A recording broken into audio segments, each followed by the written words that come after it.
எந்த ஒரு விஷயமும் இல்லாமல் கடவுள் மேலேயே எச்சிங்கிறனுக்கு ஒரு கனவு வருது இல்லை, அதில் தான் விசேஷம் இருக்க முடியுமே தவிர அதர்வைஸ் தோன்றதெல்லாம் செஞ்சுன்னுக்கிற யார் யாரோ சொன்னதெல்லாம் சரின்னு பூச்சின்னுக்கிறவனெல்லாம் நான் சொல்கிறது சரின்னெலாம் ஒத்துக்காதுன்றான். திரும்ப திரும்ப நீ கம்மனே முயற்சி செய், பயிற்சி பண்ணு, கட்டாயமாக என்ன பண்ணலாம் நீ அதை.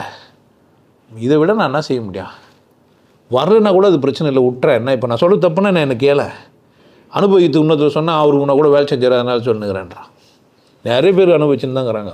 வெளியே சொல்லாமல் இருக்கலாம், சொல்லியிருக்கலாம், புரியலாம், புரியாமல் இருக்கலாம், சொல்லணும்னு அவசியம் இல்லை. நிறைய பேர் டாட்டு பார்க்குறீங்கயா, இந்த புள்ளி பார்க்குறீங்கயா, இது மாதிரிலாம் இந்த ஆளுக்குன்னா தான் எனக்கு இது. யாரோ ஒருத்தருக்கு சத்தம் கேட்டுன்னு தான் இருக்குது. யாரோ ஒருத்தருக்கு நான் சொல்கிறது புரியுது. என்னை நினை, உனக்கு கண்ணில் தண்ணி வரலைன்னா என்னை பாரு. உண்மையிலேயே இவன் நல்லவன் தானான்னு ஒரு கேள்வி உன்னே கேளு, உனக்கு பிரச்சனை ஆகிடும். அந்த பயத்தில் தான் வர முடியல அவனுக்கு. இவன் ரொம்ப நல்லவனாச்சு, அவங்ககிட்ட போய் சண்டை போட்டால் நம்ம நல்லா இருக்க மாட்டோமேன்ற பயம்.